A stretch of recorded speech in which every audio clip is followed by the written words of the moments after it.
Comme promis, pour démarrer cette seconde journée de notre Global Industry Preview, alors je reçois Nicolas Dufour, directeur général de BPI France, et Frédéric Sanchez, président de l'AIF, l'Alliance Industrie du Futur, j'allais dire association, pour parler industrie de demain.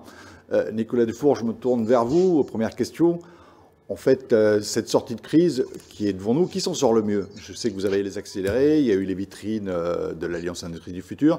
Est-ce qu'on a une idée de comment se sont comportées ces entreprises? Parce que quelque part, culturellement, ce sont celles qui sont passées à l'industrie du futur, celles qui sont censées être les plus agiles.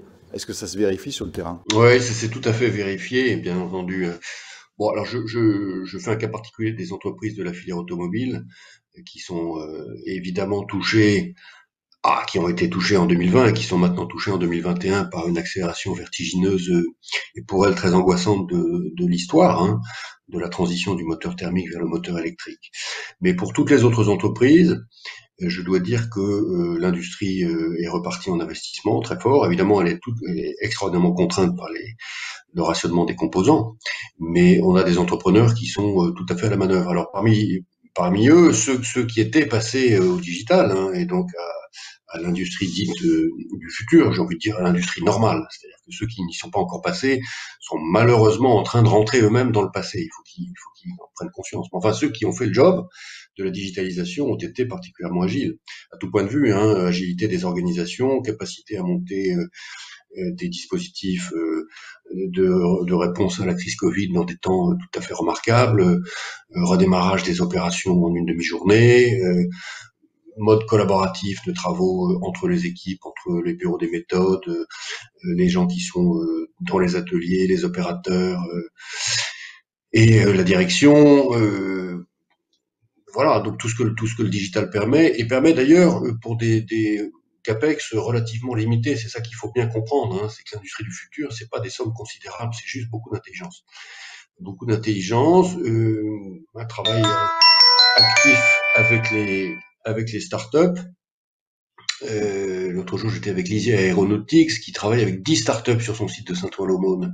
Et à chaque fois, c'est des solutions à 10 000 euros, 15 000 euros, mais qui changent complètement la vie quotidienne de l'entreprise. Voilà. Donc ça, on le voit à peu près partout. C'est positif, c'est bien, il faut aller vers l'industrie 4.0. Justement, je me tourne vers l'industrie du futur, l'Alliance Industrie du Futur. Frédéric Sanchez, il y aura sur Global Industrie la 100e vitrine qui va être annoncée. Ça va être un des scoops du salon. Vous étiez au tout début, il y a 6 ans, je crois, dans les deux présidents, oui, lorsqu'a été lancée l'Alliance avec le plan 34 d'Arnaud Montebourg. On se fait un petit bilan de ces 6 ans? Bah, écoutez, d'abord rendons à César ce qui appartient à César, c'est-à-dire à Montebourg et puis surtout à Macron, d'avoir reparlé industrie. Et puis accessoirement d'ailleurs à Nicolas qui est sur le terrain depuis des années pour promouvoir l'industrie. Jusqu'alors on ne parlait pas d'industrie. L'industrie était cachée. Vous aviez même des grands patrons industriels qui avaient dit que la France deviendrait un pays sans industrie, Fablès. Aujourd'hui, on se rend compte que c'est une erreur et au contraire, on se demande comment réindustrialiser le pays pour reconquérir à la fois des parts de marché, mais surtout reconquérir une certaine souveraineté. Et on est passé finalement d'une société post-industrielle, ça c'est la fin des années 90, début des années 2000, à une société hyper-industrielle, pour reprendre le mot de Pierre Wells. En fait, et donc il fallait cette prise de conscience. Et Montebourg avec les 34 plans.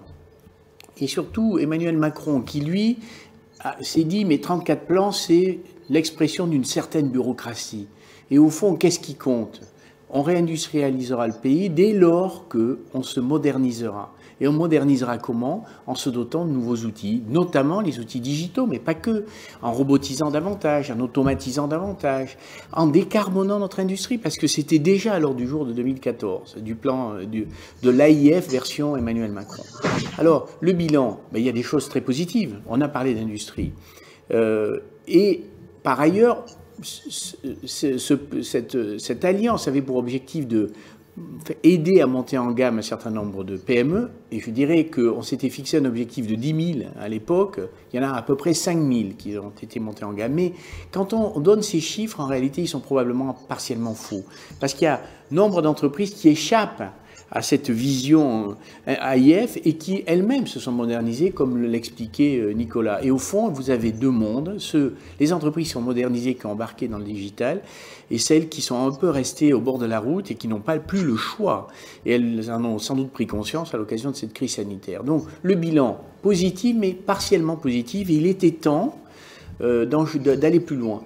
Pourquoi partiellement positif? Parce que je rappelle qu'à l'époque également, l'un des objectifs de l'AIF, c'était de susciter et accompagner les transformations au-delà du monde digital, les transformations structurelles liées à l'apparition de nouvelles technologies, de nouveaux matériaux. On parlait de la cobotique, on parlait de l'impression 3D, on parlait les nouveaux matériaux, c'est les fibres de carbone, etc. Les nanotechnologies, les microprocesseurs. Et là, je dirais que le monde a évolué.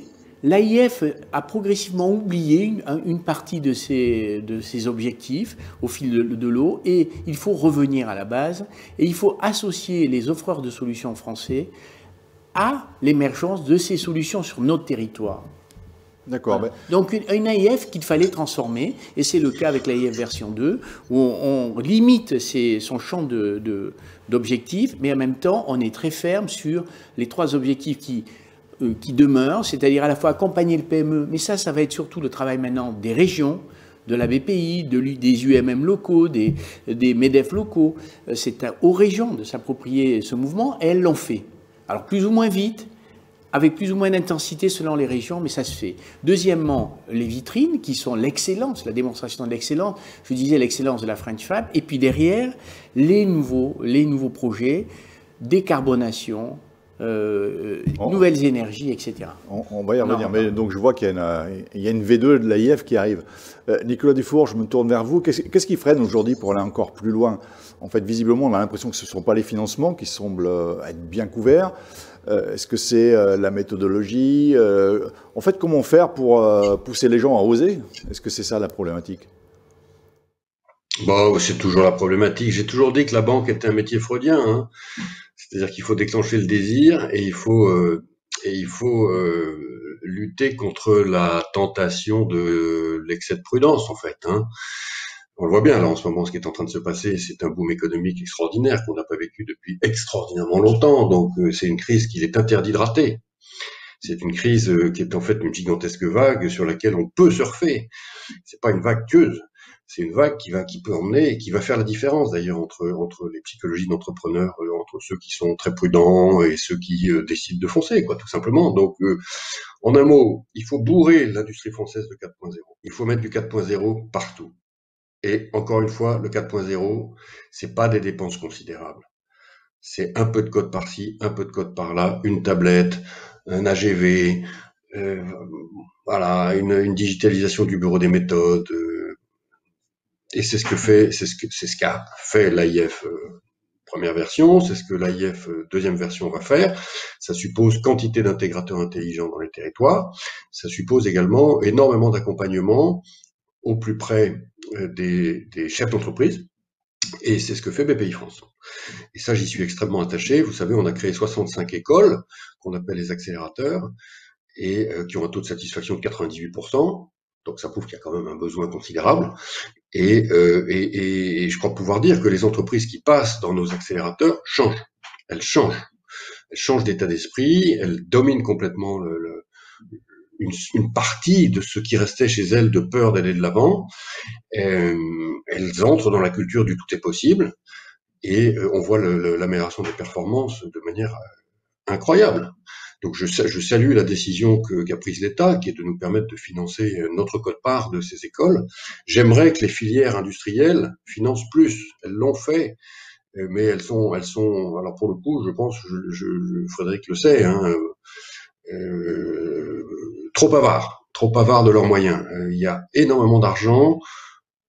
Pardon, je vais être précis. Il faut mettre de l'argent dans l'accompagnement humain, le consulting, des patrons de PME.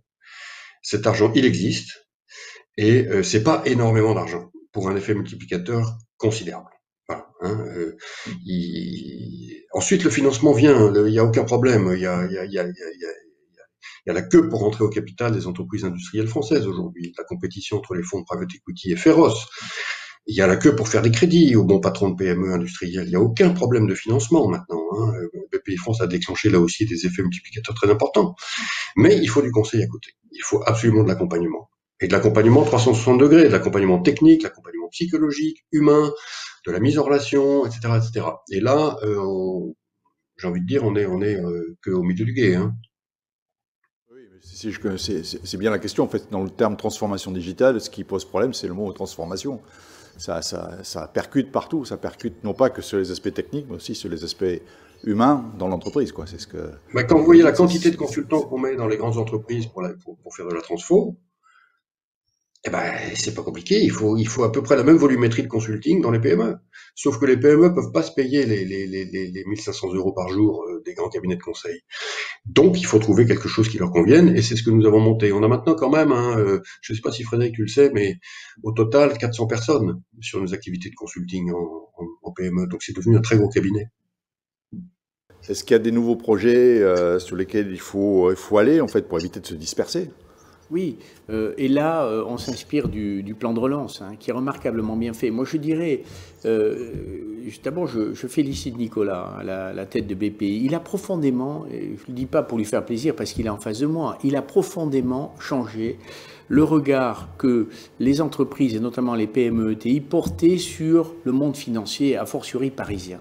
D'abord parce qu'il a su se délocaliser et qu'ensuite il a accompagné ces PME, il les a aidés en leur emportant les financements, mais pas que, en mettant en place des accélérateurs et autres. Et je découvre qu'effectivement, il a mis en place également un dispositif de consultants pour aider à cette transformation. Bon. Après, le plan de relance définit clairement les industries que nous aimerions relocaliser. Je m'empresse de dire, je vous l'ai déjà dit, que pour moi, relocaliser des industries qui sont parties, c'est un combat d'arrière-garde. C'est pas ça l'objectif. L'objectif, c'est, grâce aux nouvelles technologies qui permettent de rebattre les cartes, le digital, mais pas que. Nous avons l'opportunité en France, parce qu'on a des ingénieurs de talent, parce qu'on a une population relativement jeune et ouverte à ces nouvelles technologies, on a l'opportunité de reprendre des parts de marché dans ce monde-là. Faisons-le en nous appuyant sur les nouveaux axes de l'industrie de demain. C'est quoi l'industrie de demain? Ce sont d'abord de nouvelles sources énergétiques, en particulier l'hydrogène. Développons la chaîne complète de valeur pour permettre de produire de l'hydrogène dans notre pays. Ce sont les batteries. On voit les grands constructeurs automobiles, Renault et PSA, enfin Stellantis maintenant, annoncer des plans importants. Et McKinsey expliquait il y a quelques jours ou quelques semaines que normalement, à l'horizon d'une dizaine d'années, on recréerait plus de 200 000 emplois dans l'industrie automobile si ces projets aboutissent. On va réindustrialiser le pays en développant des chaînes de fabrication de batteries, et pas d'ailleurs simplement les batteries lithium-ion, mais la nouvelle génération. ACC, Vercor, ils travaillent déjà, réfléchissent, et je dirais que si on veut être totalement souverain dans le domaine, associons-y, et c'est le rôle de la nouvelle filière, les offreurs de solutions français, parce qu'il y en a, qui seront capables d'accompagner nos industriels investissants dans ce domaine-là. Donc les batteries qui accompagnent la e-mobilité, l'hydrogène, nouvelles sources d'énergie, les nouvelles technologies, l'impression 3D va bouleverser, mais bouleverser véritablement la façon de faire les pièces demain. Alors, peut-être pas pour la production de masse, mais vous savez, on va vers un monde qui va de la massification du sur-mesure. Et dans la massification du sur-mesure, nos vieilles chaînes de production telles que les FIV les concevaient il y a 30 ans, elles seront dépassées. Au cœur, vous allez trouver de l'impression 3D, métal, polymère et autres matières premières. Ces nouvelles technologies, comme la cobotique, la robotique, qui permettent d'associer aussi le personnel à l'évolution et à la transformation industrielle, honnêtement, ce sont des opportunités fabuleuses pour nous, Français. On a des cartes à jouer. Donc, intégrons-nous dans le plan de relance, articulons ce plan de relance avec les filières verticales et puis cette filière offreur de solutions pour dire, mais si nous voulons être souverains sur la totalité de notre chaîne, embarquons ces offreurs de solutions français, dont certains n'ont peut-être pas la taille critique, mais l'auront demain. Il faut bien voir que, par exemple, pour l'hydrogène, on est sur une feuille blanche. En dehors des grands producteurs de gaz, Air Liquide, Air Product, Linde, le reste du monde découvre. Il n'y a pas de producteur, de liquéfacteur à une échelle industrielle. Donc tout est à faire. Tout est à faire et avec des outils beaucoup plus performants. La décarbonation, quelle belle carte à jouer.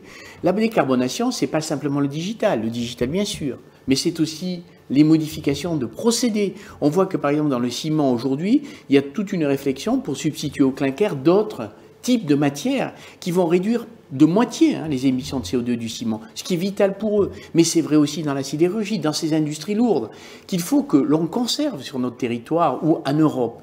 Pour ce faire, on a besoin de décarboner. Les solutions existent d'ores et déjà. Alors, il faut les financer. Par exemple, pour décarboner du ciment, ce sont des projets à 30 ou 40 millions d'euros, mais qui s'inscrivent parfaitement dans le plan de relance. Donc, il y a tout. On a tout là. On a des savoirs, des compétences et du financement. À nous d'embarquer et de jouer collectif. C'est-à-dire d'avoir la tentation, d'avoir le réflexe plutôt d'essayer d'associer des offreurs français à des offreurs asiatiques ou lointains. Pas simplement parce que je ne veux pas des asiatiques, mais que si on veut être cohérent avec la souveraineté que l'on met en avant, alors il faut que ce soit des fournisseurs français ou européens. Et plutôt français.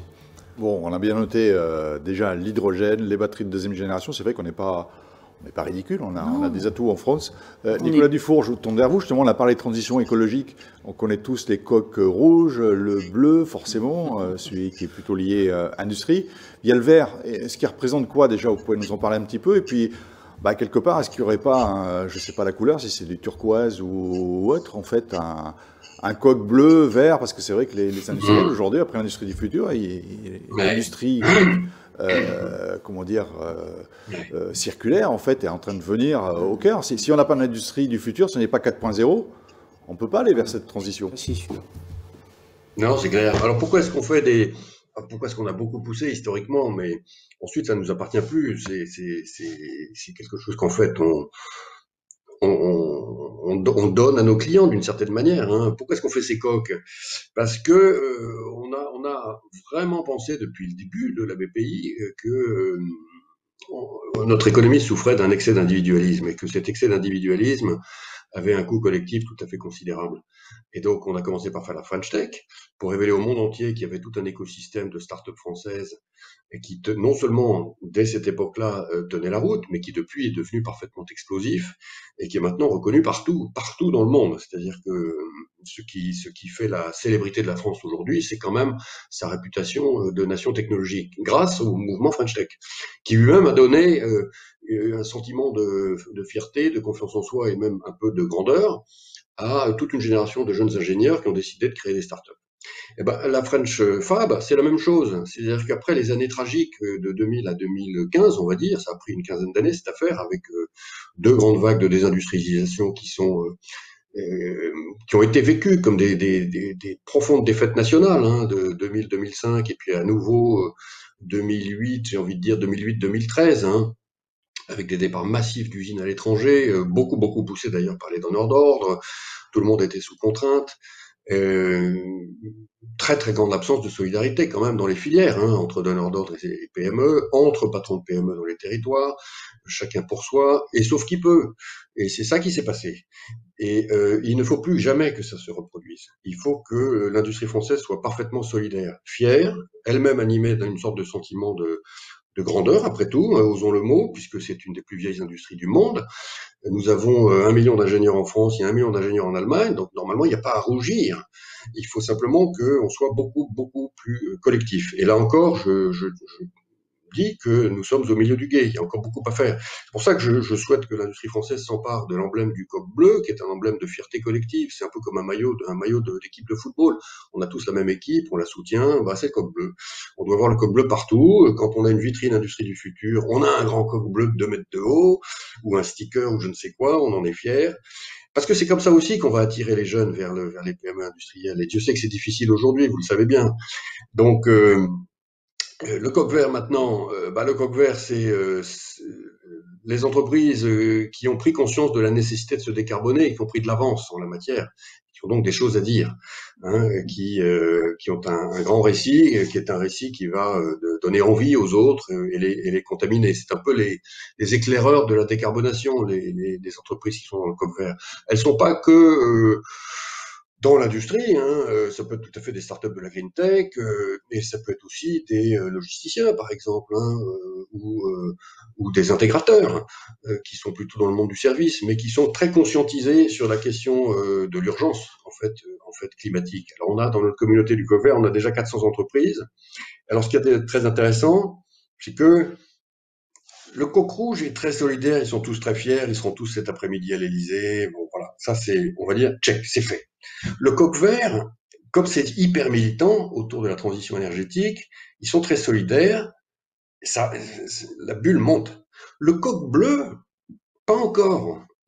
Alors, dans certains territoires, oui, dans la Mayenne, dans la Vendée, en Vallée de l'Arve, à Oyonnax, bon. Mais au total, France entière, pas encore. Pourquoi? Parce que l'industrie française est terriblement individualiste, terriblement individualiste. Alors, je termine juste mon propos pour dire que la réindustrialisation, elle suppose qu'il y ait des écosystèmes d'entrepreneurs qui travaillent ensemble pour faire des produits français.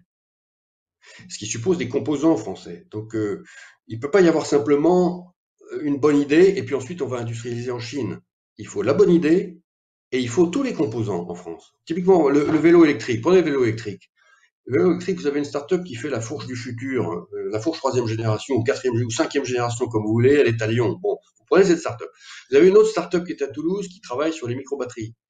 Hein, et puis vous avez des entreprises du décolletage de la vallée de l'Arve qui vont vous faire des composants, hein, qui vont vous faire des moyeux, qui vont vous faire des rayons. Il faut mettre tout ça ensemble. Pour mettre tout ça ensemble, c'est ce que nous appelons, nous, Tech in Fab. Tech in Fab, c'est la grande priorité du moment. Pour moi, c'est clair dans l'esprit de tout le monde à la BPI maintenant. Dans les 10 années qui viennent, si on veut réussir la réindustrialisation de la France, il faut mettre un énorme paquet de tech. Et c'est pas seulement ce dont on a besoin pour faire des usines du futur, hein. C'est de la tech produit. Un énorme paquet de tech dans la fab. Tech in fab. Au fond, fusionner le coq rouge et le coq bleu pour faire un beau coq violet, alors pour le coup, hein. Ce qui suppose que les startups qui nous inventent des produits en ce moment, c'est des startups qui, pour beaucoup d'ailleurs, sont issus des laboratoires de la recherche française, hein, aient le réflexe de tenter de faire industrialiser leurs produits en France et pas à Shenzhen. Parce qu'aujourd'hui, le réflexe de base d'une startup qui fait un produit, c'est d'aller à Shenzhen pour faire son indus. Il faut qu'elle aille faire son indus dans une PME française. Un grand groupe pense à faire son indus avec FIV en France. Un petit groupe, une PME, doit pouvoir avoir sa chance d'industrialiser les découvertes des startups françaises. Pour ça, il faut les mettre en relation. Et aujourd'hui, ça se parle pas. Et donc, c'est pour ça que nous avons créé cette plateforme Tech in Fab dans laquelle vous avez 1500 startups référencées, qui sont des startups qui peuvent être utiles pour les industriels français. Ensuite, les industriels vont se connecter à la plateforme, découvrir que telle boîte pourrait leur faire ci, que telle boîte à 500 km pourrait leur faire ça, une autre à 20 km, ils ne la connaissaient pas, pourrait travailler avec eux. Ensuite, on passe les coups de fil et on commence à tricoter des solutions. Justement, est-ce que si on parlait un peu du PGE qui a permis quand même de gérer la crise de façon plutôt positive, on dirait même plus, est-ce que c'est pas un formidable outil justement pour gérer de l'investissement et faire un petit peu ce que vous disiez, cette démarche en fait, d'avoir une reprise plus rapide, d'utiliser ce PGE pour ça? Bien sûr, Frédéric l'a dit tout à l'heure, le PGE c'est une immense nouvelle pour la France, c'est 120 milliards d'euros de prêts à l'investissement, garantis à 90% par l'État, injectés dans l'économie. Donc, ceux qui nous écoutent, moi, le seul conseil que je puisse leur donner, c'est utiliser ce PGE pour vous catapulter dans l'avenir. Ne vous forcez pas à le rembourser immédiatement. C'est un prêt qui est extraordinairement utile. À l'origine, il était destiné à compenser une perte de chiffre d'affaires de 3 mois. Bon, bah, il n'y a aucun problème à ce qu'il serve à autre chose. Hein, c'est un produit de politique de l'offre. C'est une sorte de politique de l'offre keynésienne. C'est un bouton à 5 pattes. C'est la première fois qu'on fait ça. On injecte 120 milliards d'euros de prêts sans garantie à l'investissement dans les entreprises françaises. Donc il faut investir. Voilà. Hein. Mais je vais plus loin que ça. C'est-à-dire que à partir du moment où l'État-providence a été ultra providentiel en 2020, bah, il va falloir quand même rembourser un certain nombre de choses. Hein, les fonds de solidarité, le chômage partiel, la PLD, tout ça, qui fait que nous avons maintenant une dette sur PIB de 120 milliards d'euros. De 120%, pardon. Et donc, comment est-ce qu'on va rembourser ça? Eh ben, en faisant 2 fois plus d'entrepreneurs, 2 fois plus d'entreprises, 2 fois plus de projets, 2 fois plus d'investissements. Il n'y a pas de mystère. C'est la seule solution. Ça tombe bien, on a l'argent pour financer tout ça. L'argent bancaire et l'argent fonds propres. Ça tombe aussi bien, on a plein d'idées. Il faut juste maintenant que tout le monde saute dans la piscine, quoi. Frédéric, on met le maillot? On y va? Oui, d'accord là-dessus? Non, mais je partage à 100%. Si je peux rebondir sur ce que vient de dire Nicolas, trois idées fortes. Un, Tech in Fab. c'est aussi la vocation de la nouvelle plateforme que nous créons à travers la nouvelle filière. C'est une plateforme qui vise à créer des écosystèmes associant et les startups et les entreprises un peu plus établies pour la réalisation de projets déterminés. Et bien évidemment, ces deux plateformes, TechInFab et la nôtre, vont communiquer. La plateforme qu'on est en train de mettre en place sur la nouvelle filière va communiquer avec d'autres plateformes. C'est vital, c'est la seule façon de réussir. Peu importe de savoir où vont venir s'établir et dans quelle plateforme les fournisseurs et offreurs de solutions. L'essentiel, c'est qu'ils soient là et qu'on crée des écosystèmes. Je vous donne un exemple parce que les écosystèmes de demain n'auront rien à voir avec les écosystèmes du passé. Quand vous voulez, par exemple, valoriser les éléments de déconstruction, plutôt que d'aller chercher des matériaux en carrière, prenons-les là où ils sont, dans les bâtiments que l'on détruit. On a développé des procédés pour récupérer le sable d'origine, les agrégats, etc. Les fines qui vont être utiles à l'industrie cimentière, par exemple. Et pour ça, on voit bien que l'écosystème qu'il va falloir établir, il est transfilière. C'est celle des déchets, c'est celle de la construction, c'est celle du bâtiment, c'est celle des matériaux, etc. Et donc, il va falloir travailler de plus en plus en faisant éclater les écosystèmes de départ et en créer de nouveaux. Et l'exemple du vélo électrique renvoie tout à fait à ce que nous voulons faire à l'échelle industrielle et du pays. Bon. Deuxième remarque, les PGE. Les PGE, effectivement, au départ, FIV a recouru au PGE. Mais au départ, le PGE était là comme une espèce d'assurance face au trou noir. Il faut vous rappeler qu'en mars, quand on voit arriver cette crise et que tout s'arrête, on ne sait pas quand on en sortira. Donc le PGE a joué un rôle essentiel parce qu'il est venu rassurer les chefs d'entreprise qui ont pu continuer à penser moyen-long terme. Premier point. Il se trouve, et c'est le cas pour FIV, que nous allons terminer l'année avec beaucoup de liquidités en banque, tant mieux, donc on n'a pas consommé ou que très partiellement le PGE. Bon, eh bien, ce PGE, il va nous être très utile dans la reprise, parce que Nicolas parle effectivement d'une reprise en V, mais c'est exponentiel, il a raison. On le voit dans le carnet d'offres, on n'a jamais eu un carnet d'offres aussi élevé, FIV, jamais, y compris en 2009-2010, quand c'est reparti en 2010-2011, jamais à ce point. Il va falloir accompagner cette reprise de l'activité. On a sauvé les emplois grâce au chômage partiel, donc ils sont là. Nos compétences, on les a gardées.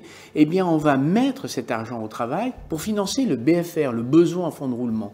Et c'est la raison pour laquelle on a décidé, avec le plein accord de nos banquiers, de proroger le PGE et de le faire durer le plus longtemps possible. Pourquoi s'auto-flageller en le remboursant? Alors certains peuvent le rembourser parce que, par exemple, dans le maritime, ça marche tellement bien qu'ils créent énormément de cash, qu'ils n'ont absolument pas besoin de ce PGE. Nous, on en aura besoin pour financer la reprise. Donc, mais comme le dit Nicolas, ce PGE, ça a été une fabuleuse invention et il faut avouer qu'on ne s'attendait pas à ce qu'il soit mis en place aussi vite. En 3 mois, l'essentiel des PGE avait été octroyé.